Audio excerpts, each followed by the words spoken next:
Hello there, and welcome back to the booth here at the Magic the Gathering World Championship for 2018. That's Paul Chiana, Marshall Sutcliffe. Thank you so much for joining us for now the last round of Swiss before we cut to our top four. Everything on the line for many of our players in the feature match area. We are going to be kicking things off with Ben Stark against Alan Wu, two American players facing off with differing records though. Ben Stark in a much more advantageous position here. A win will almost assuredly put him into the top four, while Alan Wu has to scrap it out, get a win here, and then keep his fingers crossed. Ben could get in with a loss potentially. Yeah. At this point, Ben is a lock if he wins. However, if he loses, he's still ahead of Alan Wu on tiebreaks. So if it comes down to a tiebreak situation, Ben Stark still could have the edge over Alan Wu. That being said, this is a smaller tournament. There are less rounds, and there can be a giant shift in how the tiebreakers work at the end, because also every single player is playing every single round in this tournament. That's right, no drops here. So we are underway in round number 14. Will it be Ben Stark or will it be Alan Wu winning this match and putting themselves in the best position possible to make it into our top four? Critically here, ooh, Ben Stark not only on the play with his red aggro deck, but he's got one drop into double one drop. Yeah. And, I think Alan Wu's deck is set up to be reasonable against the traditional red-black aggro deck, slightly slower. But I think he's going to struggle mightily against the 10 plus one drop red aggro deck that Ben Stark is playing. This might be over very, very quickly. Look at the lands for Alan Wu. He's got Swamp and Field of Ruin, and he doesn't even have access to his mana, and now he's taking what, 3, 4, 5, 6, 7, 8, 9 damage? Yeah, he just triggered the prowess. Alan had a removal spell for one of the Soulscar mages, but Ben Stark's deck is chock full of cheap creatures. He's able to double spell often, and Alan Wu is going to have a really tough time in this matchup. Boy, you see a little pause here from Alan. He's already down to 12 as Kerry Zev joins the team for Ben Stark, currently ranked 6th in the world, and he's looking to flex that muscle here. Oh, and look, that's a Fed play. And look, Arguel's Bloodfast, I assume that's going to be sideboarded out in this matchup. Just a brick. Ben Stark's deck is simply too fast for Alan Wu to, kind of get going with this card. If Alan Wu wins this match, both players will have a shot at making it into the top four, but we don't. Currently, Ben is the one who would be ahead of Alan. If Ben wins, he's going to knock Alan out and put himself in.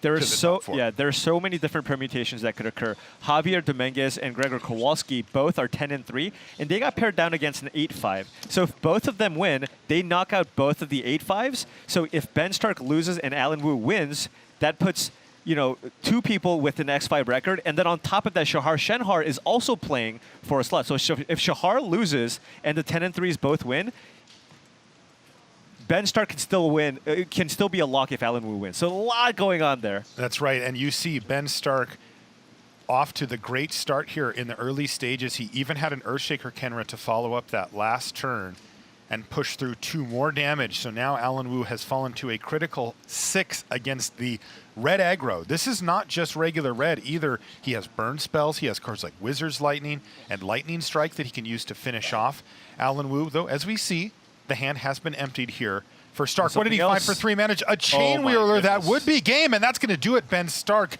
wins a blistering game number 1 on his bid for a World's top 4 appearance.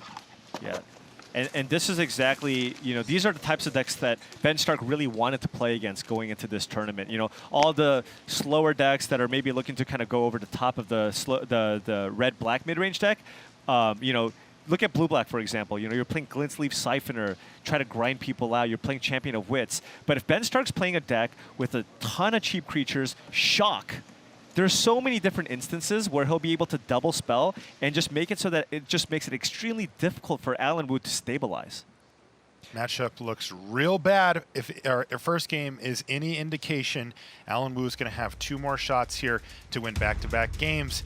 He's going to have to do it if he's going to put himself in that scrum at X and 5. Otherwise, we're going to have Ben Stark take that 3rd seat in the top 4. We're going to be deciding that and a whole lot more right after these messages.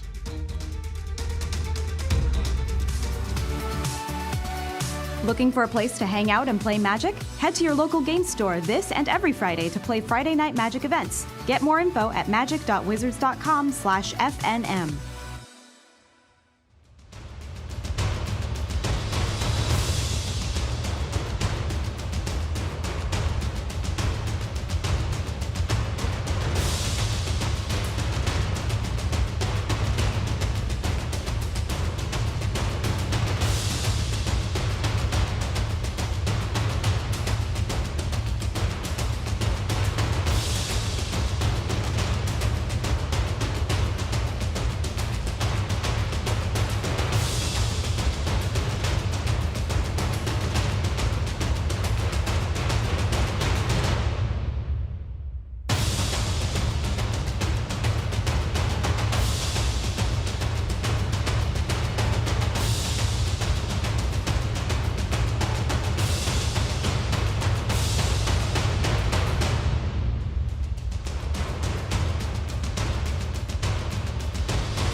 Welcome back to the feature match area here in Las Vegas, Nevada. We're here for the Magic the Gathering World Championship. I'm Marshall Sutcliffe in the booth with Paul Cheon. And if you're just joining us, you came at a very good time. We are in round number 14. This is the last round of the tournament before we cut to top four. And top four are the players that get to come back tomorrow and play for a $100,000 first place prize. Right now, we're in the feature match area with Ben Stark and Alan Wu, though we were having a little chat with Randy in the chat, Paul, and taking a look at some of the numbers, and there's actually a very outside chance that an X and 6 could make it in because of the way that the pairings went here. We've got Ben Stark playing here. If he wins his match against Allen, Javier Dominguez and Gregor Kowalski are both already locked to be in the top four. They're playing against two X and 5s. That's Ben Hall and Wyatt Darby. If they beat both of them, knocking them out, and Shahar Shenhar, would be the last 8 and 5, loses to Ken Yukihiro, we would have an X and 6 make it into the top four. Right, we would have two players sitting at 11 and 3. Ben Stark would then be 10 and 4, and then the rest there would be a bunch of people sitting at 8 and 6, and it could come down to tiebreakers. So there is a very small chance that occurs. So that would be wild. So you're saying Ken Yukihiro's not out yet? Ken Yukihiro has a tiny % chance of making it if he wins. He needs to win his match, so he knows that he needs to focus on that. Well, I mean, he is playing against Shahar Shenhar, and he's playing a mono blue deck with a lot of counter magic that might be pretty good against the blue-white gift deck. I think I spin in your sleeves. I have no idea what it is, and I'm confident it just happened, so I don't know if we need to replace it or whatever. Okay, I mean, I can replace it if I see the card or draw the card. Sure. But, that's logical.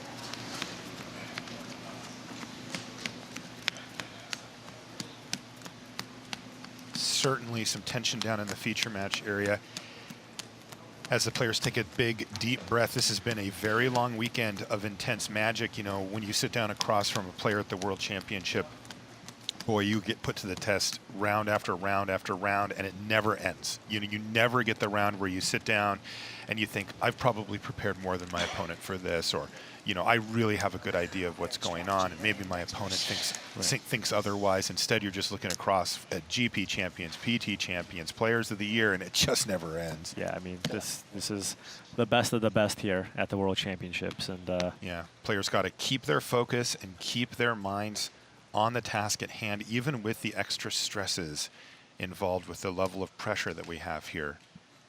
And they're going to be looking at their opening hands. Ben Stark, with his red aggro deck, said, I can't bring a stock red-black deck to the table and expect to excel past the best players in the world, even though he's one of them. Right. Okay, this is a key opener here.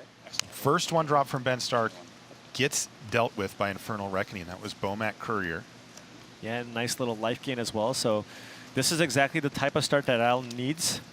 Needs to be able to keep the board clear. And look, he's even got a Censor here on turn 2. So 1 mana spell, 2 mana spell, and a Supreme Will on turn 3. So perfect curve here. Sort of. The thing about Ben's deck is that he doesn't need to play a 2-drop here because he's got so many 1s. Right, but it's very likely that Ben is going to play another 1-drop if That's he right. plays it. So And he did. right, and Alan still will have that target. Ben, of course, very aware of Censor, decides to play his more valuable 1-drop first in case it was Censor. Interesting little interaction there. Right. And Because you wouldn't want to play the first one into an Essence Scatter. exactly. So if you notice there, Alan Wu chose to pass with Champion of Wits in hand, and he has a Supreme Will in hand. And that's because, Ben Stark is playing red aggro, and, the boogeyman of the format, one of the most commonly played cards on turn 3 in a red aggressive deck is Goblin Chain Whirler. So he doesn't want to expose his Champion of Wits to that Chain Whirler. So he wants to leave up the counter magic here instead. So Uncrop Crasher is going to go straight to the graveyard thanks to that Supreme Will. But that means that the Bomat Courier gets in for another point of damage and another card exiled. Right. And that is that kind of passive clock that Alan Wu's going to have to pay attention to. We did see Ben Stark draw 11 cards in one turn off of 2 Bomat Couriers and easily win the game from that point. Yeah, and now, since Alan Wu has no other place, he is going to run out the Champion of Wits and try to figure out a game plan here. Taking a look at his hand. Quite strong. And it looks like he pitched 2 lands, so I think he's got a Scarab God and a Fatal Push as the 2 cards remaining in his hand. So he does need to find a land to be able to play that Scarab God, but if he can do that at a relatively high life total like this, that could be huge for Alan Wu. yeah, and I think he's going to use Fatal Push here to get the Bomat Courier off the board. We saw Ben, draw a ton of cards in other matchups, so I think that's the card that Alan's most concerned about. You are correct. And the Lava Runner currently does not have haste, as Ben Stark has drawn 0 spells. So the exile triggers on the stack, and now Ben is faced with a tough decision on, do I get rid of this last card in my hand for the 2 unknown cards under the Bomat Courier? It's a Magma Spray in hand for Stark. Yep. He really would like to Magma Spray away that Champion of Wits, but as it stands, he says 2 cards are better than 1, and I'm going to take them. I think 2 blind cards from the deck is still just better than that 1 Magma Spray.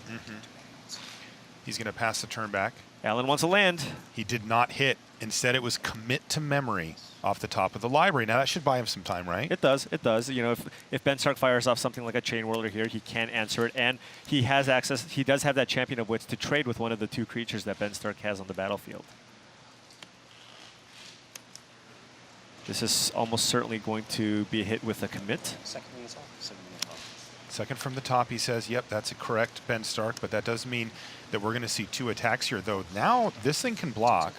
Yeah. So I'll put the counter up on that. that's a Rigging Runner. Mm-hmm. Land? Oh, look And at he that. hit it. Just slams it. So this is a huge turn now because Ben Stark has not been able to really get Alan Wu's life total into critical range.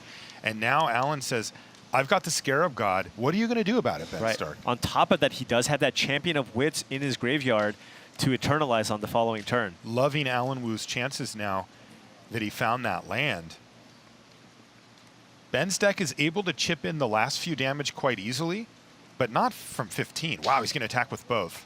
And Alan still has to block here.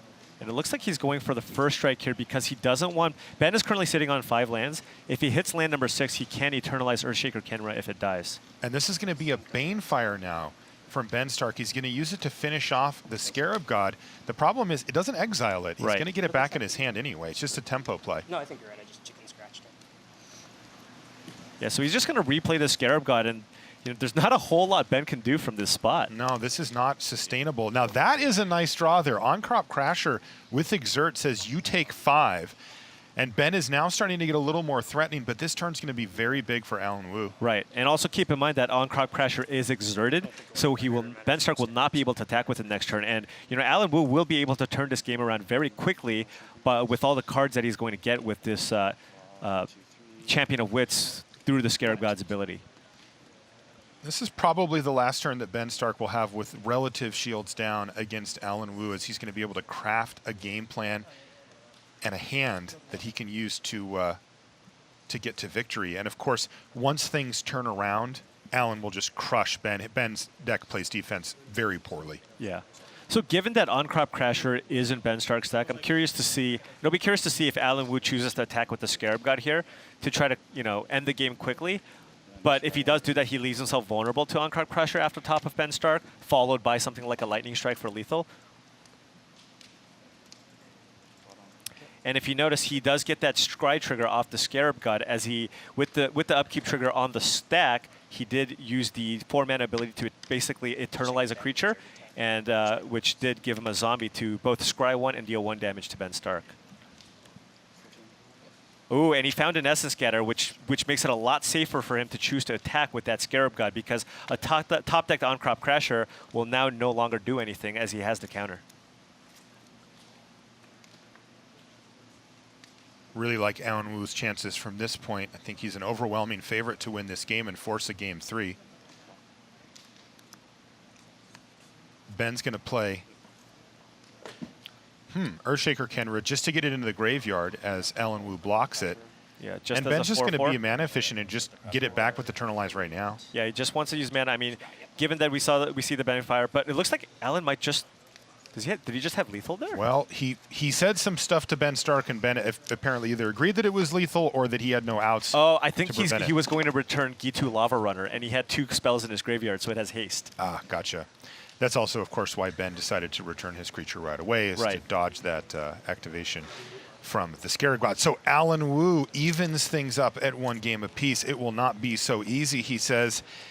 Ben Stark is going to have his work cut out for him next round. Or next game, excuse me. But critically here, Ben will be on the play. Yeah, I mean, that was kind of the ideal curve for Alan. He had basically a play. He curved out perfectly, 1, 2, 3, and then played removal spells until he played the Scarab God. And that is what it takes for him to win. And still, it felt like it was reasonably close. And that's with Alan Wu being on the play. Turn it around. Now Ben Stark is going to be on the play. And, the thing is, this deck doesn't always play out and curve out the way that Alan Wu did in that first game. So I still would give the edge to Ben Stark, but Alan certainly has a chance.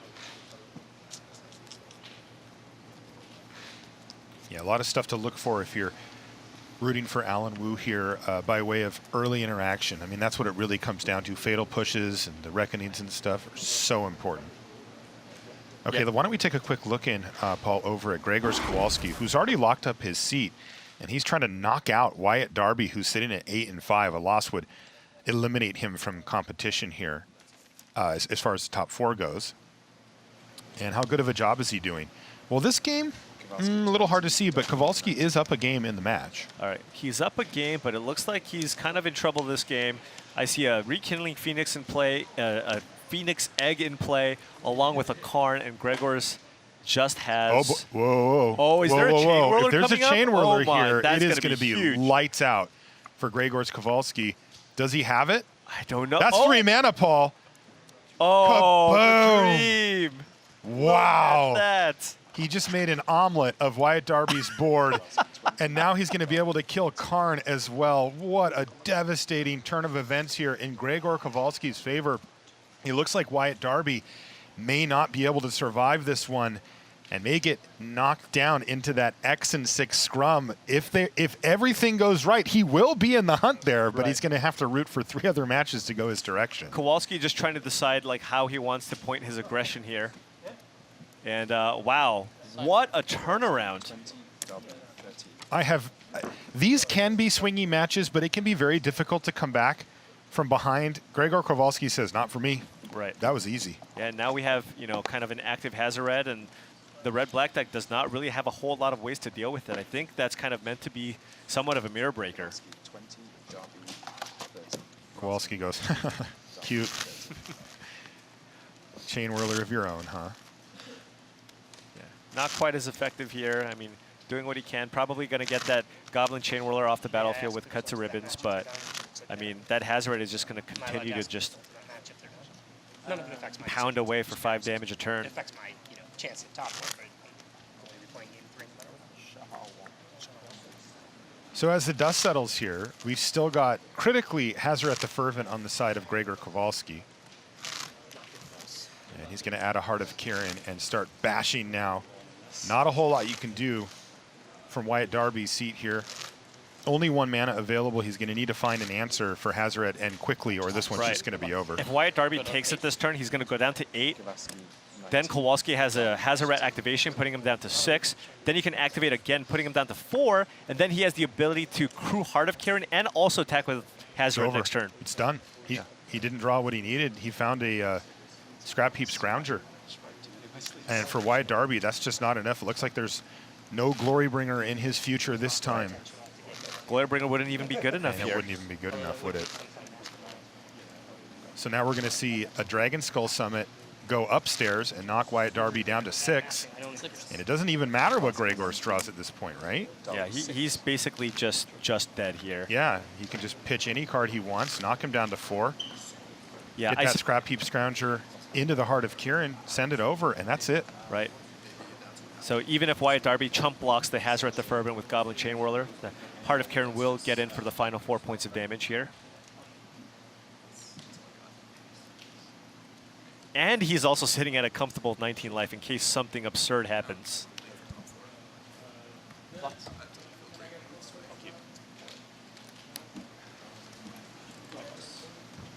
Sure, go to damage. You're going to go down to 2, and all Kowalski has to do... It's like, do you have life gain? What's going on? Yeah. You're at 2, right?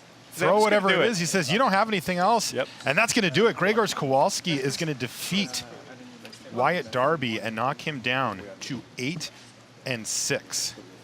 Meaning that our kind of crazy, I don't know if I'd call it a dream scenario, but our unlikely X and 6 scenario, that is one piece of the puzzle to make that happen. Yeah, basically we need essentially 4 coin flips to go in the right direction, right? That's right. We have 4 matchups, and they all need to win in a specific fashion. 4 and 8-6 to be able to make it into the top 4.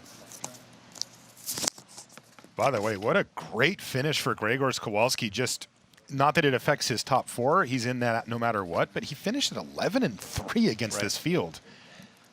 Look at this curve. Impressive. And here we go. This is what you're worried about if you're Alan Wu. He does nothing on turn 1, just plays a tap land, and now he's facing down 3 threats with the Courier on 2 cards already. Yeah, starting out with that Drowned Catacomb. I mean, it looks like he's got a Fatal Push for a creature, but... He's got a Reckoning here, but boy, it might not be enough. Did he keep a 1-lander? Oops. Oh, no. Oh, wow. Blood in the water now for Ben Stark. He can sense it. Let's see if he has the rest of the hand needed to finish off Alan Wu before he can even get his feet under him. Another miss, though, for Alan Wu. And this is pure heartbreak for the blue-black player. He's going to cycle a Censor. Here. Oh, that's good. That's really good for Alan Wu. Wow. He does untapped Black Source. He needed an untapped Black Source. Now he can Fatal Push that Rigging Runner. And then if he draws another turn, he has an Essence Extraction for the Soulscar Mage. Wow, so this was critical for Alan Wu, although, as we see, a lot of damage still coming in. It's going to be 5 knocking Alan down He needs to 11. an untapped land here. Land? Oh, it's a torrential or a Gearhulk. 6-drop. Not going to get it done. Oh, that is so brutal. And the reason risky business. And the reason why Alan kept his hand, he's like, you know, this matchup's really bad. I'm just going to need to draw a little bit well to actually win. And he had 2 premium removal spells that cost 1 mana, along with Essence Extraction, which is a 1-of in his sideboard, which is one of the most impactful cards in this matchup. It looks like it may not work out for him in the end, though. Ben Stark thinking about, well, what are the cards you can have, thinking about potential counterspells, what he can play around. But in the meantime, he's just going to get busy. There's 5 more damage. And Ben's like, you're taking it? Okay, you're at 6, go. Remember, Ben's the one that has all the Yeah, burn spells in his that's deck. going to be the game. And that should be it. A Censor is going to get cycled, and Ben may even pounce on that depending on what is in his hand. No, Ben has Hazoret the Fervent and Magma Spray, so he was playing around a counterspell last time. Ben but should now, Magma Spray his Soulscar Mage this turn to guarantee that he can play the Hazoret next turn. That's exactly what he's going to do. He's going to Magma Spray just to get it out of his hand. He's going to get a Prowess trigger. It will survive, and he's just going to show him the Hazoret the Fervent. This is Ben Stark making it into the top 4 here at the World Championship. So we have 3 of our four seats filled. And Ben Stark's going to be in one of them. Right. Now, 2 of the 4 scenarios have occurred. Ben Stark has won. Kowalski has won. It's Javier Dominguez who needs to win against Ben Hull, and Ken Yukihiro who needs to defeat Shahar Shenhar to complete the sweep and open up a seat for an X and 6 player. Right. Now, given that Ben Stark has now defeated Alan Wu, both of the other players who are X and 5, this is essentially now a win-in for both of those players. They are locked if they win. Okay, well, let's check in on Javier Dominguez and Ben Hull and see how this match is coming around. Looks like a Glorybringer on the side of Dominguez, but a pair of Rekindling Phoenix could be a problem for him. This is game 3 as well, Paul. And Javier, you know, has the advantage in life total. Ben Hull is sitting at 6 life. Oh, and that's another Glorybringer. I think that's just the game. Wow, he can just go exert, make some eggs, and bang, you're dead. Right, and Ben Hull only has 1 mana up. There's no spell that he could have here. What is Javier thinking about? He's just making sure he gets it right. And that was a Glorybringer off the top, by the way. We have it here. It is a Glorybringer. I don't think there's anything that Ben Hull can do from here. Here it is. Javier Dominguez bringing the glory. He can shoot down both of these Rekindling Phoenixes. That would be the match. Yeah, assuming the life totals are correct, this is a lethal attack. He's taking his time.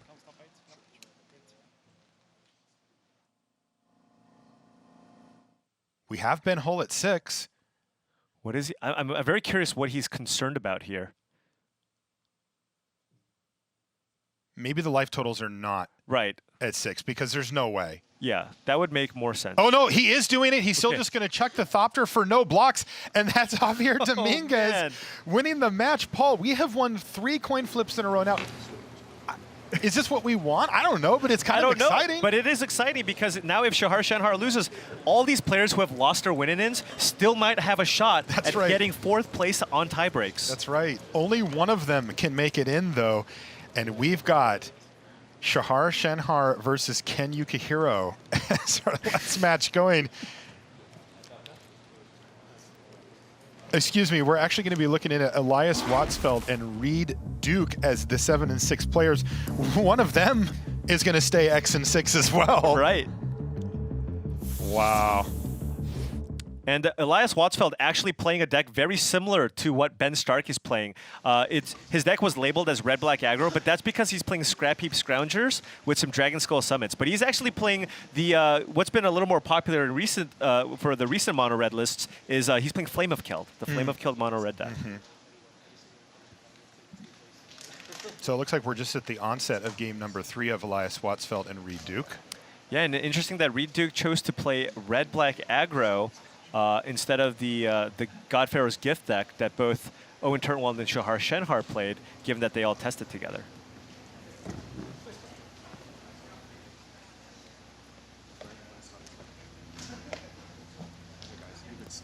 So now that this has all happened, I'm actually curious kind of who has pretty good breakers that could be X and 6. The door might be opening here. Yeah, it looks like Reed mulliganed here.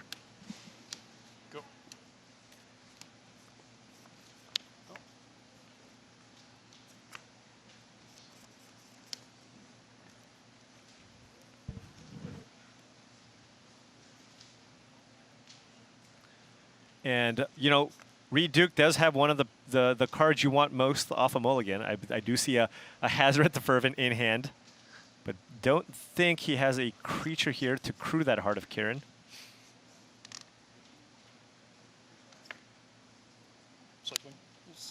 In fact, he doesn't even have a play to make other than cycling a land.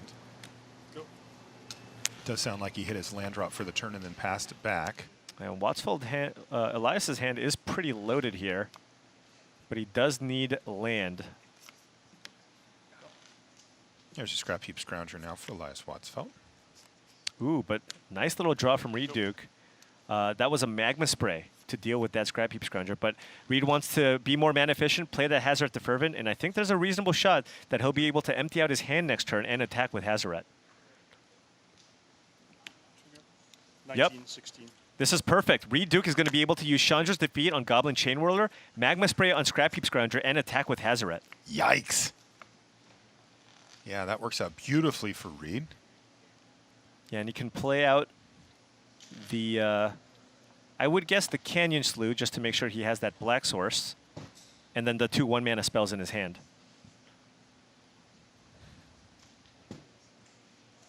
That is a huge tempo swing. Not only will he be able to get both of those threats off the battlefield, he's going to be able to basically just put Elias on a 4-turn clock just with 1 card.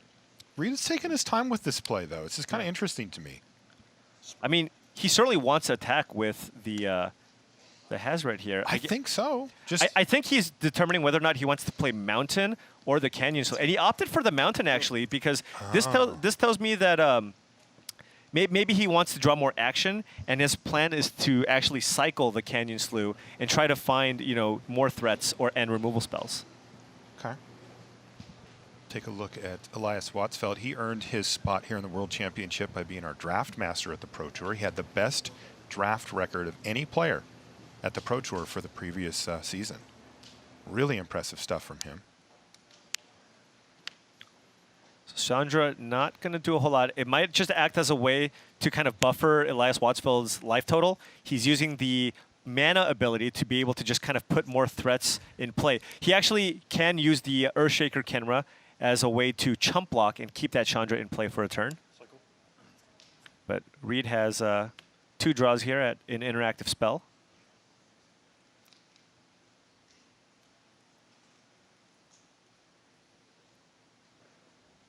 Wow. And I believe Reed Duke drew a Chandra's Defeat off did. that Canyon Slough. And that's a Glory Bringer, man. Wow, he has been bringing the hits here. He can only play one of these.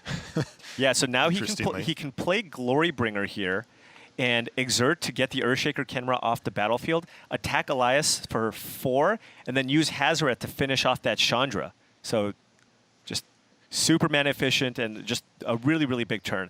Alternatively, he can just choose to not exert Glory Bringer and just have it just, be just this giant flyer that just gets in for a bunch of damage. But I kind of like keeping the board clear. I do too, especially when Chandra has the ability to kill a Glory Bringer given enough loyalty. Right.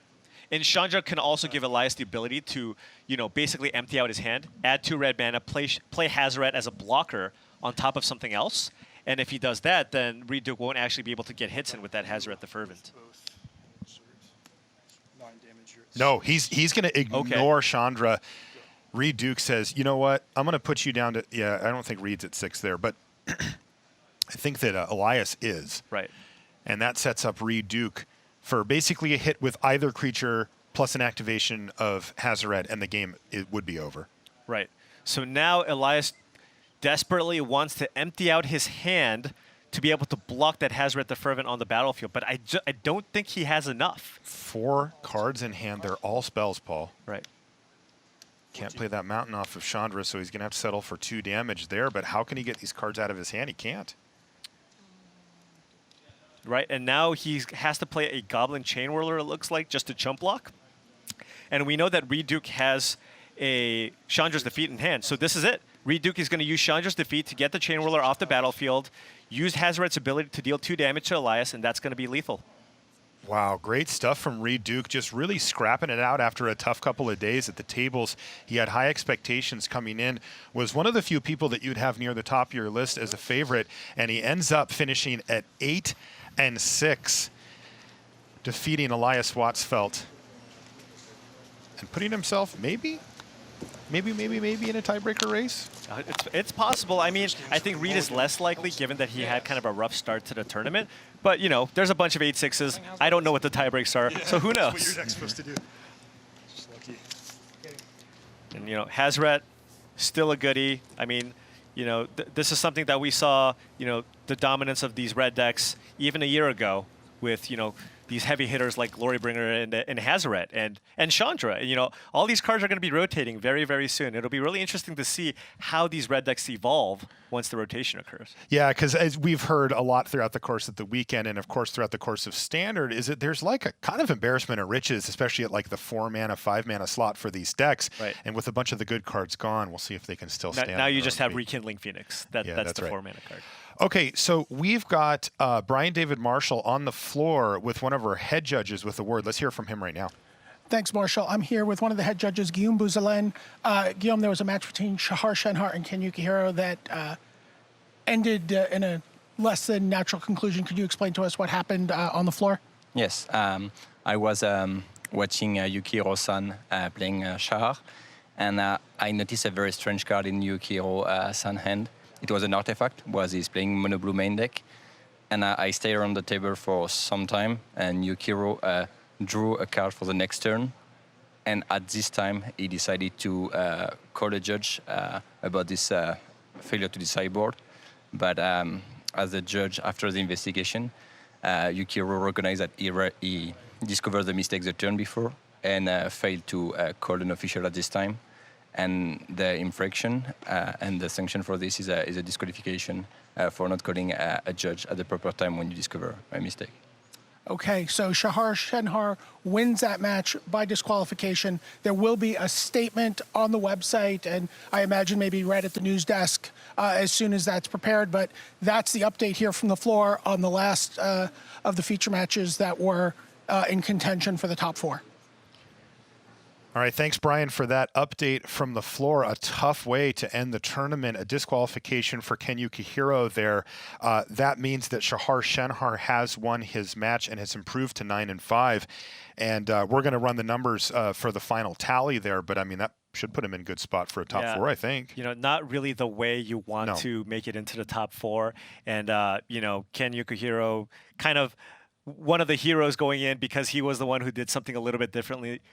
Which he always does, by the way. Which he does, and played something kind of cool, and just his overall demeanor. And, you know, this is a very unfortunate way to see Shahar make it. But, you know, it looks like the top 4 is set and ready to go. Yeah, that is a very tough way to end, but that does, in fact, wrap it up for round 14, the final round of Swiss here from the Magic World Championship.